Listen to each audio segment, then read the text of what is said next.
Welcome, everybody. And one of the motivations for this discussion tonight is the fact that Sunday is indeed New Year's Day. So Saturday, when we run together, that night is, of course, New Year's Eve after we run.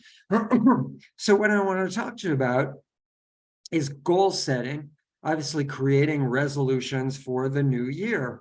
So thanks for everybody for coming in to watch this, whether it's you're watching it live now or whether you're watching the recording of this.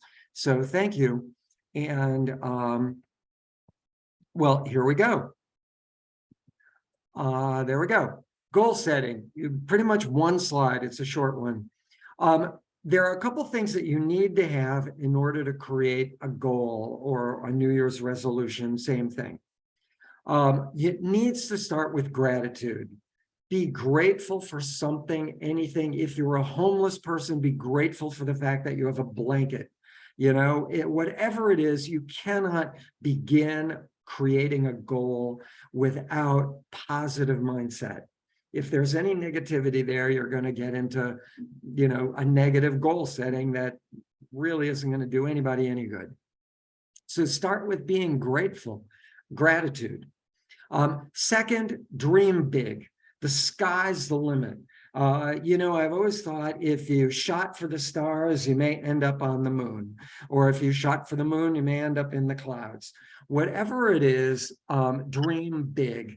And just open your mind up, be creative, inventive, imagine anything you could ever imagine that you would possibly want on the planet. And then eventually you're going to create a way to get there, but that's coming up. Now, no negative goals. This is an odd one, but psychology suggests that our mind does not comprehend the negative. We don't understand a sentence, or we don't hear a sentence with the word not or can't or negative words. For example, it's a prime example. I will not, here's a negative goal. I will not come in last. So here's what happened. Your mind does not hear the word not. So all you hear is, I will come in last, which is extremely stressful to begin with. And second of all, anytime someone passes you by, you're thinking your goal, I will not come in last. Oh my God, they are passing me by. I need to speed up. So what will happen is you will go with them and you will be going too fast. And when you go too fast, what happens? You're using too much of that limited reservoir of glycogen, and you use that up, and not enough low heart rate consumption of fat, right? A much bigger reservoir or resource for fuel. Lower heart rate, because you're too high a heart rate. So you're burning out that limited reservoir. You'll use it up. Your glycogen is going to be sort of gone, and you're going to hit the wall, and you're going to crash in your burn. You're going to be walking, and no matter how mentally tough you are, you're going to be walking. And actually, that's the discussion for possibly next week's coach chat. But there's a great likelihood then suddenly you will come in last because you've just burned yourself out, because all you're thinking is, I will not come in last, right? So no negative goals using the words not or can't or anything like that. Create 3 goals, right? Create 3 of them. A pie in the sky goal, like I will win the LA Marathon, right? A middle goal, like I will win my age group. And then an easier achievable, a more achievable goal, just so you can end up the day with a win, like I will finish. Now you can always go back and shoot for that middle goal or that pie in the sky goal on another race or another LA Marathon. But at least at the end of the day, if nothing else, if you haven't won your age group or you haven't won the LA Marathon, you've at least finished. You've at least achieved one of your goals. You can go home happy, and that's a wonderful thing. The next one I have on here under goal setting is give it all you got to achieve. But part of that is create a plan. create a plan that is an achievable, doable plan from A that'll take you down the road from your goal, from A to Z, Z being achievement, A being, just having gratitude and then dreaming, right? And create a path to get there, and then put all your energy that you have into following that path to achieve your goal.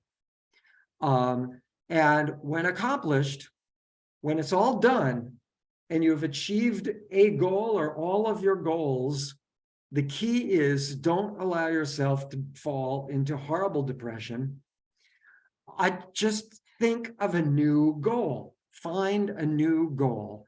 And, I remember a talk with a very, very wealthy individual, guy worth tens of millions of dollars. And this is when I was a kid. And he was asked, were you happier when you had no money and you were trying to achieve your goal? This is a guy who owned steel mills, back in the 60s, 70s, worth millions, right here in the United States, before the whole steel mill industry caved in. But he was asked, were you happier when you had no money and struggling, or after you achieved your millions and you had all the money you could do anything you wanted with in the world? And he said, honestly, I was a lot happier when I was struggling and trying to achieve my goals and trying to start that first factory and all of that. And that's very common with a lot of people. I find the happiest people in the world are people with a goal. And the sad thing is most people in the world don't ever even create any kind of a goal, any kind of New Year's resolution. They don't. And they just kind of go through life, and oftentimes not as happy as they could be, not as accomplished as they could be, and certainly without as much motivation as they could have.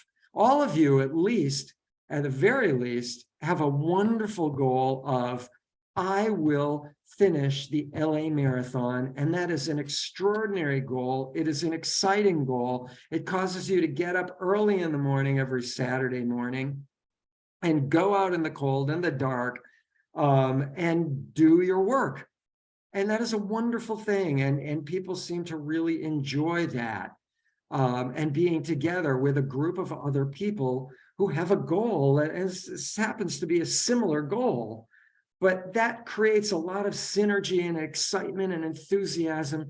So for all of you out there, yes, you already have a goal. When the LA Marathon is done, don't, like a day later, fall into depression. Come up with a new goal. Maybe it's like, I'm going to knock 10 minutes off of my finish time. Maybe I'm going to do a major marathon like New York, Chicago, Boston, London, Berlin, Tokyo are the 6 major marathons in the world. LA used to be one of the top 3 marathons in the world some 20 years ago, or 15, 20 years ago. And hopefully LA will be again. The market's on its shift. But the last thing that I have that deserves its own page on your screen is this one. Write your goal down. I just saw a statistic earlier that said only 3% of the people who have a goal write their goals down. And I have heard the statistics, something like, I don't remember the exact number, pardon me, something like 75% of the people who do not write their goals down do not achieve them. So in other words, if you write your goal down, which is a small percentage of the people who create goals to begin with, you stand a far, far greater chance of achieving it than if you don't write it down. So if you have a goal, whatever it is, I will create the world's first robot. I will travel to Mars. Whatever the heck your goal is. Those are pie in the sky goals, but whatever your goal is, write it down. You can post it on social media. I don't care how many people put you down. Yeah, right. You're gonna run a marathon. Sure. We all get that about running a marathon because no one else can. We can. They don't think they can. So when you humiliate them and you bring your medal into work or wherever at home, they will know you've achieved your goal and they were wrong. Put it on your refrigerator, this goal. I will finish the LA Marathon, or whatever your goal is. Your pie in the sky goal, your middle goal, and your more reasonable, more achievable goal. Write them down and put it on your refrigerator. But definitely write your goals down. And with that, that is it. I thank you all for joining in. I'm going to keep the recording going just for now. I'm going to stop sharing. If any of you have any questions about goal setting, and boy, that light is bright. Let's get rid of that. Let's tone that down a bit. There we go. Oh, that's much better. There we go. A little better. Good. If any of you have any questions about any of that, now's your chance to ask via chat or chime in by just swiping your thing across the screen, your cursor. And I thought that was my dog for a second. And let me know. Anybody, any questions about that? Any questions about anything else? We don't have to have a long one this week. Next week, I'm thinking about doing one on psychology, the psychology of mental toughness. How do you push yourself emotionally to get to the finish line? Because the latter part of the marathon, the last 10K of the marathon, does become difficult. I break down the marathon in my head like 4 10Ks.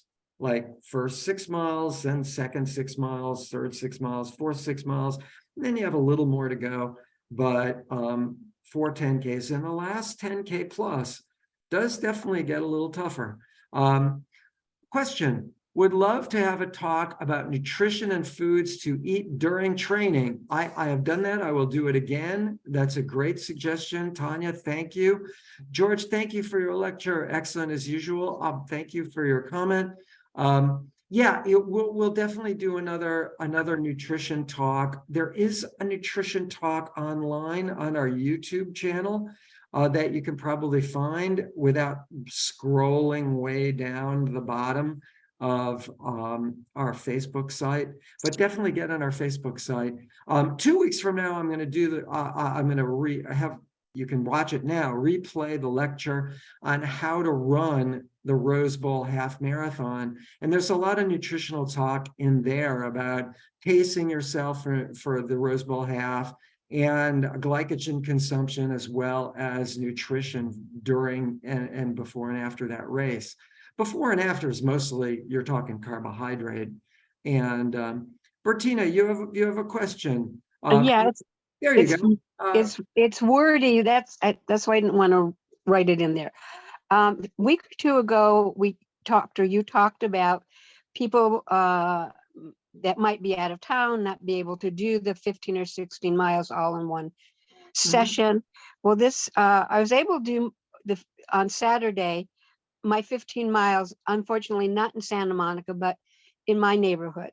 Now, this week coming up, it's 16 miles. And I still have this. I had the same issue with my husband, maybe not being able to take me. So, and then here's rain. So I decided to take you up on the idea of splitting the 16 miles on Monday and Tuesday, which I did.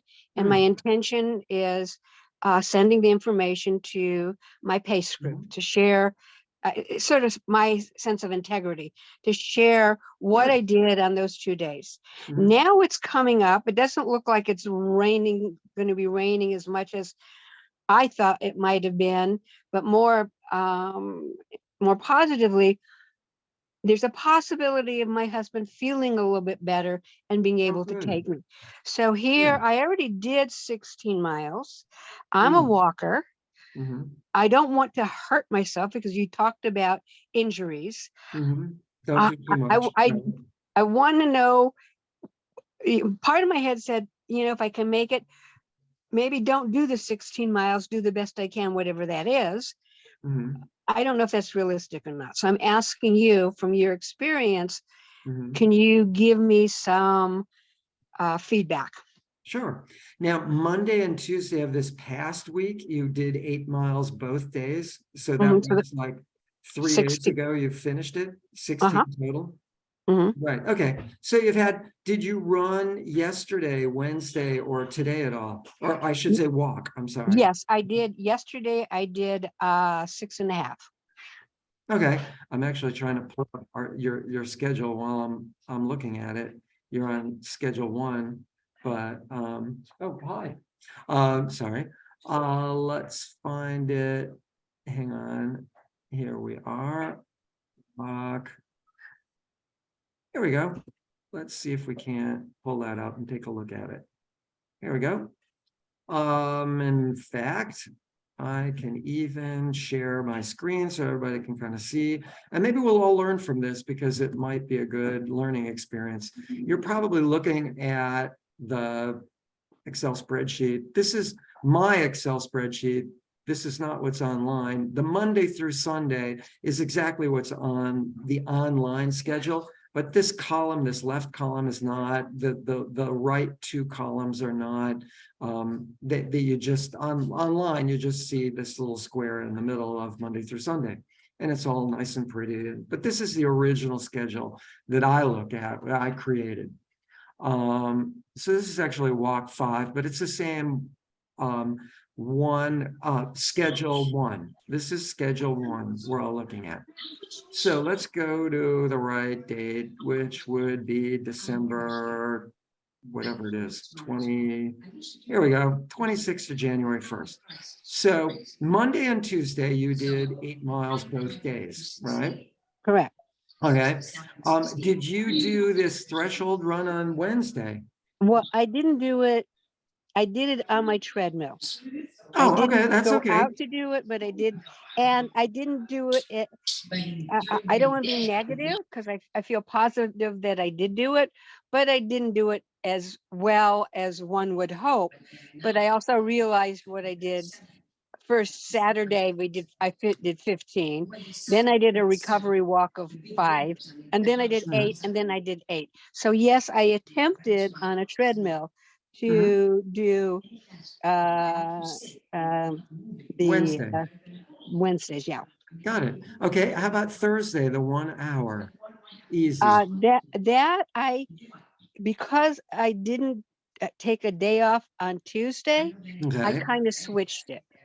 great. So because we Okay, talked about that, so I okay. thought that was okay So to do. you're missing the 1 hour. How about Friday? That was another question. I didn't know what I should do on Friday because it says days off.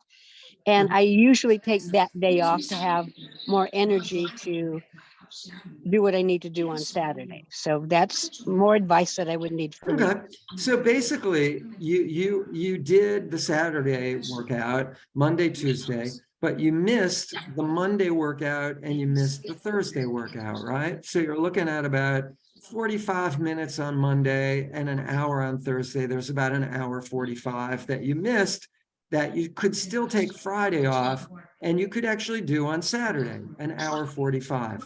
So let me think, that would be 4, 5, 6, 7. I'm guessing, what is that, about 7 miles for you, something like that? Yeah. Okay, so you could theoretically do about 7 miles with your group on Saturday. Now, here's the logistics for Saturday.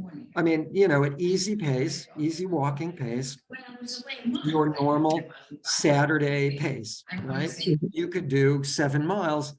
And actually, you could even go a little farther than 7 miles, which would give you a little more volume for the week and a little more fitness, depending on how much more you go. So you will have had the week to somewhat recover from 2 8-milers. and you do have an hour, 45 minutes to go, you could actually, and you have tomorrow off, totally just take the day off, do some strength training, whatever, or take it completely off. And then Saturday, you got an hour 45 to do, where you could even add a little more and do 2 hours, you know? Yeah, So okay. Yeah. if you were to go, I'm just trying to think, how far would you go in 2 hours? Because we're going down to the beach and back, that's 2 miles. So you could theoretically skip that one. At the end, we're going out to the jetty, which is like 12 miles, round trip is like 12 miles, which would be a little more, you're probably good for what, about 8-10 miles, something like that. Yeah. Yeah. So you could kind of, stop at, go a little beyond our water station at Casa del Mar, and then walk back to Casa del Mar, wait for your group to come back to Casa del Mar, and then go with them from there. You could even go down to the Venice Beach Pier and then walk back to Casa del Mar, kind of thing, which would probably give you about 8-9 miles, something like that. So I could start out with them, is what you're saying? Yeah, skip the first 2 miles. They're going out and back, right? Oh, so wait. Okay, so wait for them to come back. Right. So And that you missed the first 2 miles, and then go with your group, if obviously if you want to. If you're, hopefully your husband is healthy. I mean, that regardless of whether you show up or not, let's hope your husband is healthier. yes, yes, please, thank you. That goes without saying. But if you can make it, wonderful. Will be great to have you there. But if not, you could just do, like an hour 45, 2 hours on your own. But it's always more exciting with the group. It is. I miss my people.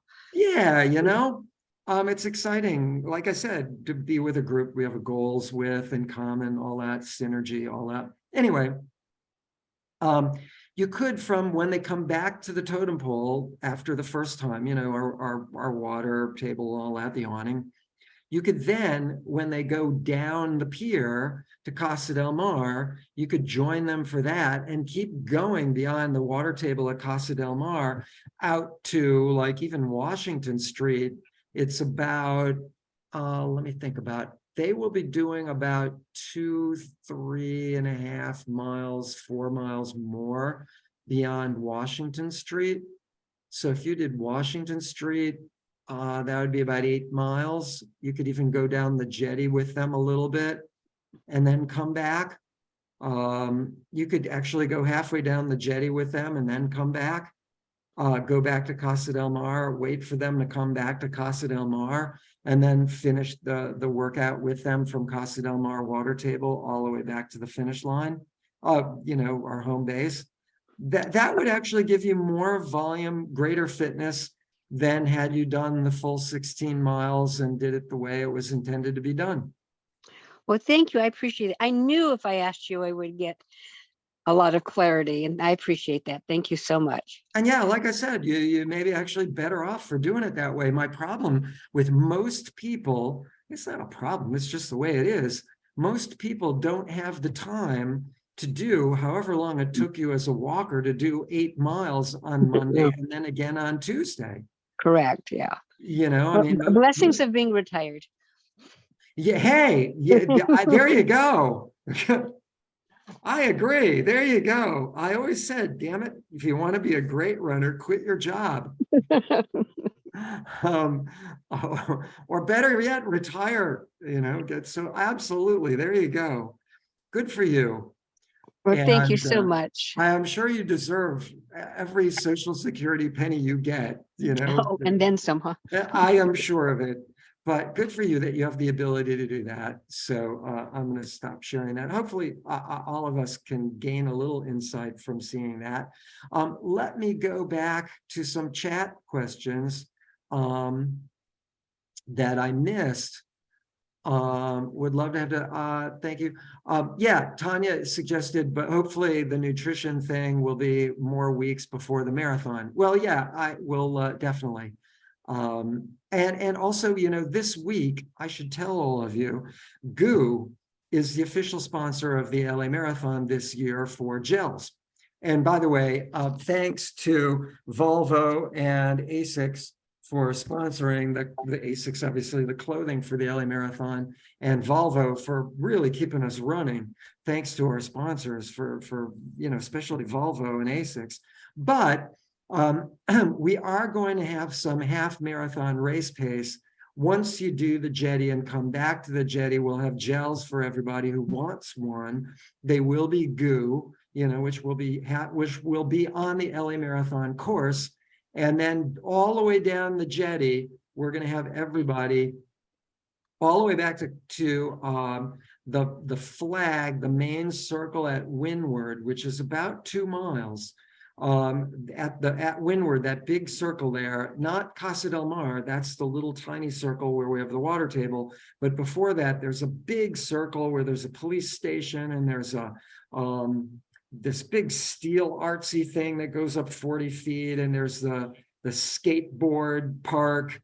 In that circle, that's where you'll stop, half marathon race pace.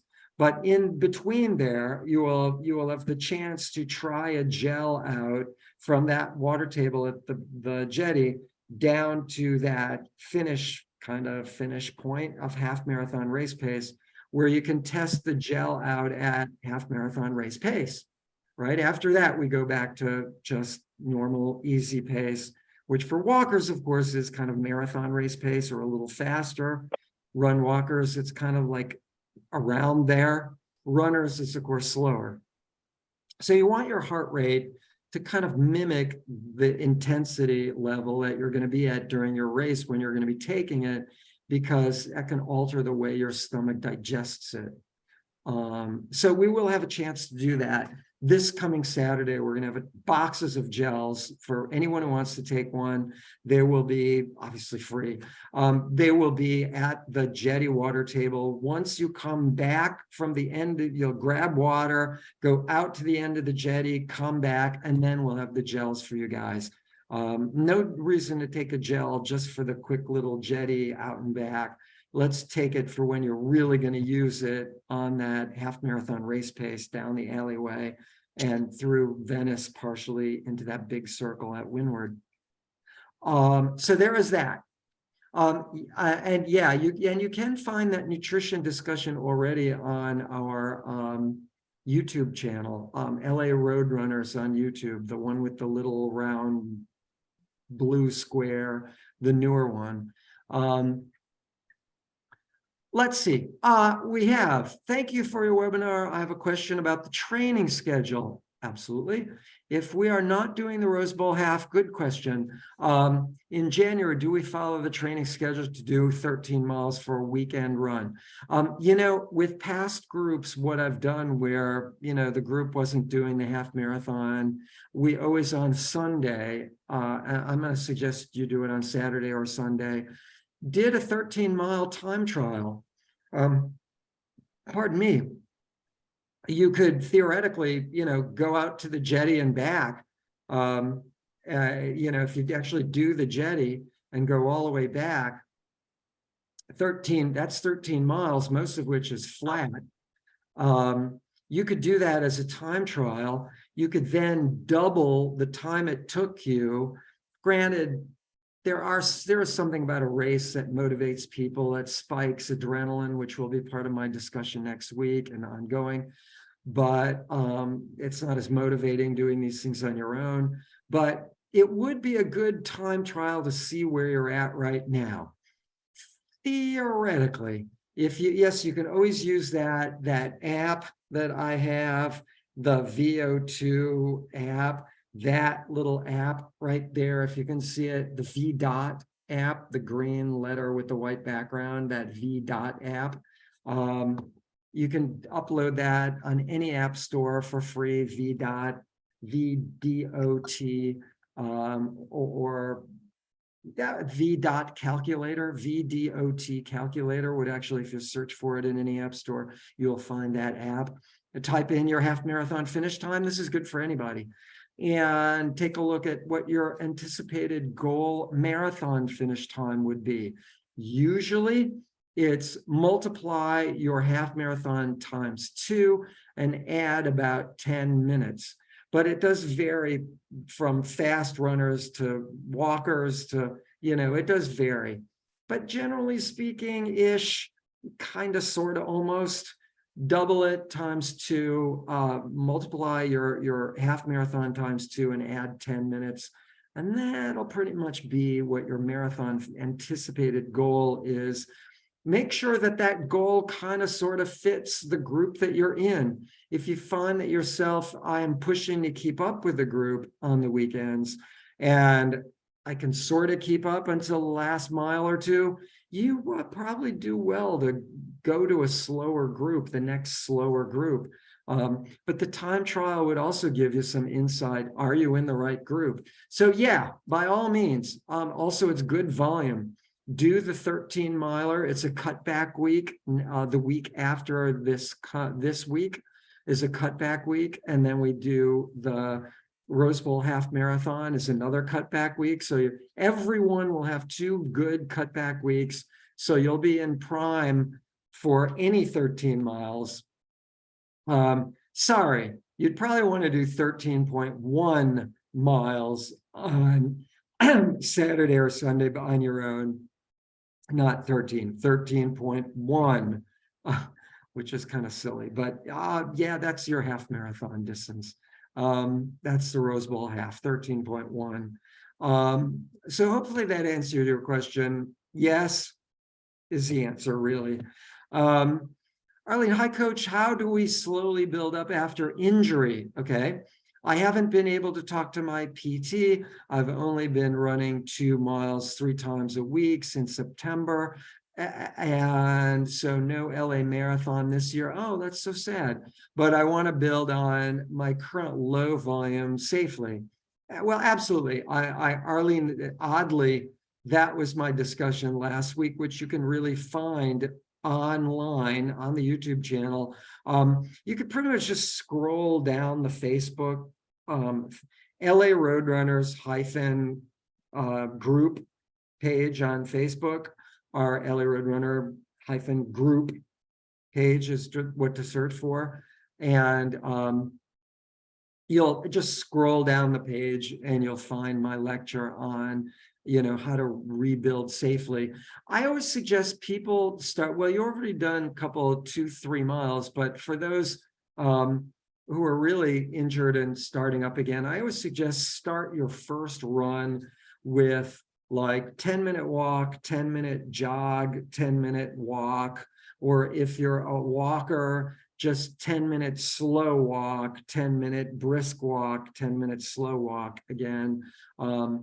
And run walkers can kind of do the 10-minute walks, run, 10-minute run, 10-minute walk again, but the run needs to be really, really slow. You could even, run walkers throw in a minute in between the run, 10-minute run, so it's 5-minute run, 1-minute walk, 5-minute run again, something like that. For your first time out, the second time out, like 10-minute walk, 20-minute jog, or 20-minute run walk, or 20-minute fast walk, depending on what you're doing. You could probably rebuild depending on how many weeks off. Definitely take a look at that video. It really describes how you can come back. You can come back at like 20% more volume each week. So you could theoretically go back to what your volume is, like the beginning of our season schedule, and then jump 2 weeks and 2 weeks and 2 weeks and 2 weeks, because we're only growing at about 8-9% each week more volume. And if you can do 20% more, you'll still certainly be within that 20%. I think I've heard you could even do much as 30%. I don't recommend that for adults, especially coming off an injury. Keep it down to below 20%. But you could probably come back and do an LA marathon. It would certainly be slower. You'd be doing more walking. I mean, you'd have to keep your heart rate low to utilize, I've known people who were really slow walkers, and they got a backpack of food. I mean, a small backpack. Some people I've seen with a big damn backpack of food. I was on a bus once. this woman, big backpack of food. I said, you're going to walk the LA Marathon. You're going to have a great time and eat your way across. And she looked at me. She said, yes, damn right. And I said, that's great. I know people who have done that, even with a small backpack of food, and they just ate their way across the LA Marathon. And that's one way to do it. It's not a fast way to do it, but when you don't have quite the training, as that woman on the bus did not, hey, go for it. Why not? You know, if you paid for it, I don't know if you paid for the LA Marathon or not. If you did, there's a plan, you know, just kind of walk, run it, keep your heart rate low, and take a lot of food with you. If you know, you're not supposed to take anything from pedestrians, but you know, if you can take a little backpack of food and have somebody get you another backpack to replace it and keep eating your way across, hey, why not? You know, you're not gonna win the LA Marathon. No one's gonna complain. My wife said, stop at McDonald's. I'm not gonna recommend that one. Cheeseburgers and fries, no, not really. You need more carbohydrate oriented things, like maybe bananas, maybe like a bagel or something, you know, maybe a bagel and peanut butter. You don't really need the fat, but it can help, you know.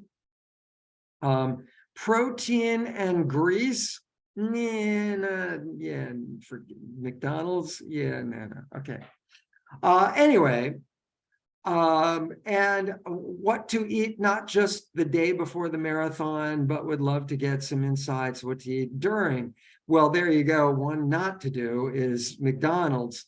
But yeah, Arlene, think about maybe doing the LA Marathon, and definitely, you know, consider that option of coming back like every other week, sort of from the beginning. Food for thought. More food for thought. What to eat, not just the day before the marathon, but would love to get some insights of what to eat or not during the weeks or months leading to the marathon. But maybe that lecture, we already did that one, and we will do it again.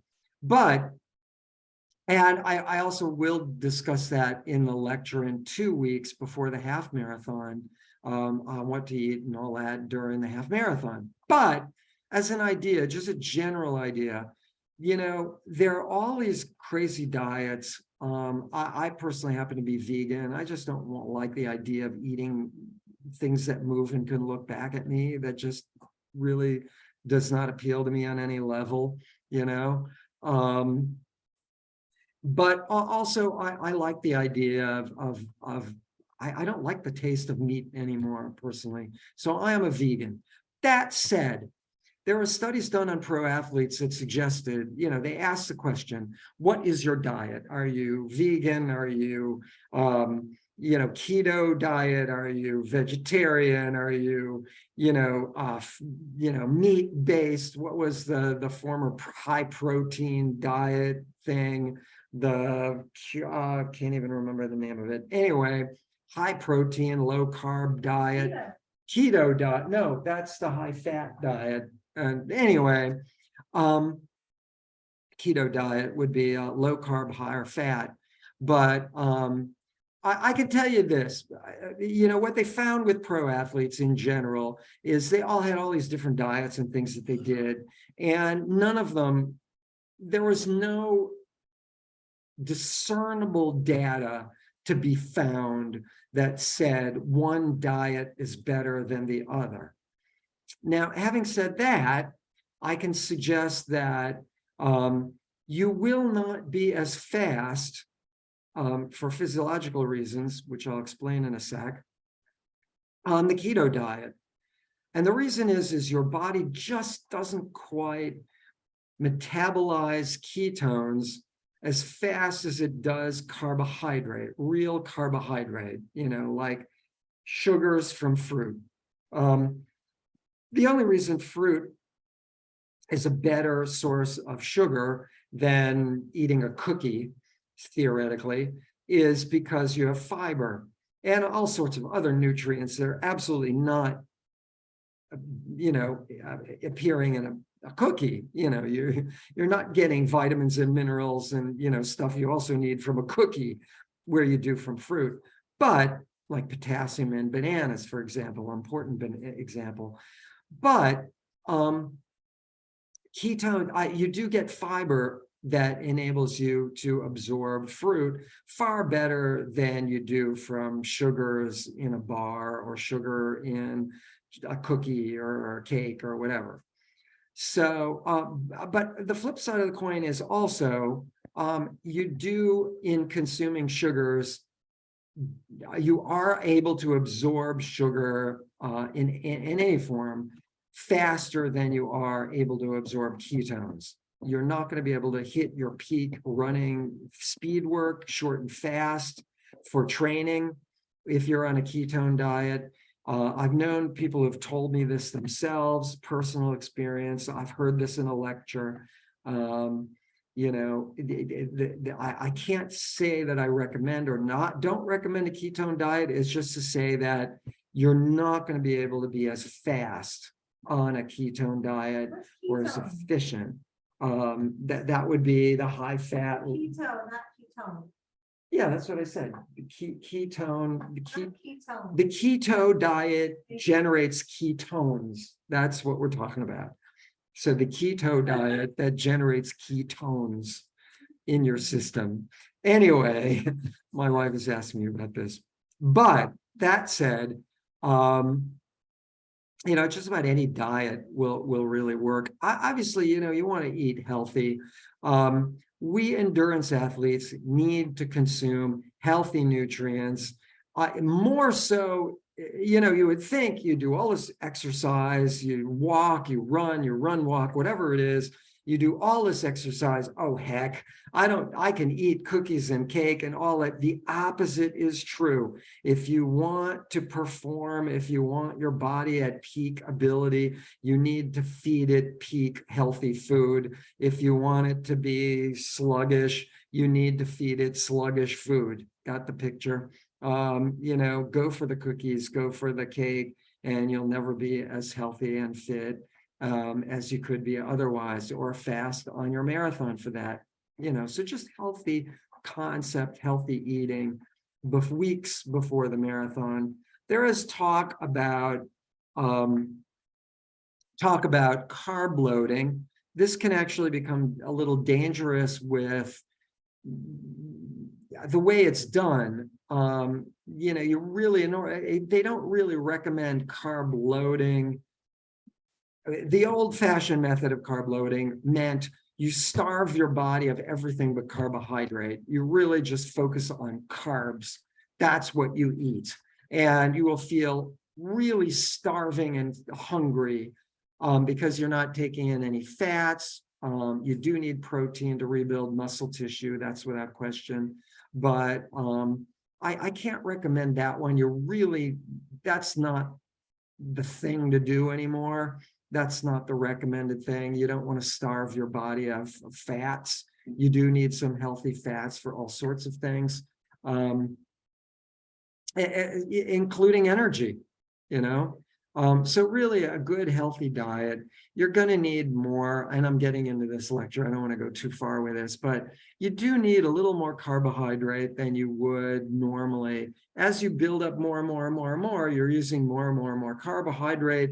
You're going to need more fuel in general, more food, in general for fuel, but even more carbohydrate than normal. So as you go more and more and more volume, that's why we're having bananas at the end of each run, is you can immediately eat some carbohydrate to replenish your carbohydrate ingestion, replenish your carbohydrate reservoirs. And bananas have the most potassium of any vegetable, any fruit on the market. So that's why we have, and yeah, they're also the cheapest, but they also have the most potassium, which you need. Sodium, potassium are the biggest electrolyte minerals that you need for neurological function. So bananas, and then have a salty meal later on. But the reason we don't have salty pretzels or whatever, is you can always get that later on. The thing with carbohydrate right after a run is you have this diminishing window right after this Saturday's run, after any run, where your body is still able to absorb huge volumes of carbohydrate and turn it right into glycogen, right in the muscle, that your muscle will be able to use later on. And so you can replenish full really quickly right after you stop. Now that window ends as soon as your heart rate starts to come down, as soon as you stop your run, walk, or walk. So that window of being able to absorb that enormous volume of carbohydrate and turn it into glycogen right away is starting to shrink as time progresses after your heart rate's coming down. So, within like an hour-ish, you can still absorb a lot of carbohydrate. But like I said, it diminishes and diminishes as time progresses up to about an hour, really 45 minutes to an hour. Try and get it in within 30 minutes, or you're really right away. As soon as you stop, grab a banana. When I was pacing, I used to have my group, we'd grab a banana, then we'd sit down to stretch. We do and you could eat while you're stretching on the ground. We had an auditorium where we could stretch on the ground. We don't have that luxury on the dirt. So hopefully I answered that kind of in a limited way, but we'll get more into that later on. Tanya, thank you for that good question. We will get to it more and more in depth. Mariana, Coach, last time you talked about nutrition and said that for walkers and run walkers, it would be a bit different. If you could talk more about these differences, would be great, as I'm in the run walking group. Yeah, the difference is basically the higher your heart rate, right? The higher your heart rate, the more carbohydrate you need in the form of glycogen. Now, when you're doing a run walk, your general heart rate could still be as high. If you average it out, your heart rate still could be as high as runners. So you still may need a lot of carbohydrate. Now, when you're walking and you're doing speed work, short and fast, your heart rate isn't quite as high as, let's say, runners doing speed work on short distances, unless maybe you're doing those 100-meter repeats on track and you're really, but most of the walkers that I see doing the 100-meter repeats on track, those quick 2-minute R pace walks, whatever, depending on the schedule you're on, are often doing it as a run. So you'd need more carbohydrate after that workout, possibly. But it varies really has all to do with heart rate and for sustained periods of time. If your heart rate is higher for a longer period of time, whatever you are, you're going to need more carbohydrate. Runners tend to utilize more carbohydrates probably than walkers on the long distance, who might be able to use more fat. So there is that variable depending on your heart rate, So hopefully that answered that question. If you're really, I've seen 10-minute per mile walkers. So it's really not, who are probably using just as much. We used to have a 10-minute walk with our 10-minute run only group, right? You'd be right there walking, right next to us. And he probably used the same amount of carbohydrate as we did. So there is that variability, it's really all about heart rate. Will training be canceled if it rains? I've been getting this question lately. By the way, according to the weather report, it won't start raining till 11 o'clock. Now, we will be out there longer than 11 o'clock, some people. I will certainly be out there. I'm usually out there till 12:30, 1 o'clock answering questions or hanging out or whatever, under the awning, obviously. But, it's not supposed to start raining until 11. So there is that. But in general, will training ever be canceled if it rains? My rule of thumb is I will be there to coach. If anyone wants to run, I will be there to coach. So if Saturday morning, 5 people show up, I will be there, water tables will be there. We're setting up in the morning for everything before it's supposed to start raining. We're going to be good to go. You guys decide. It's like I said, not supposed to rain till about 11. And even then, it's not, and I don't know that it's going to be like pouring harsh rain.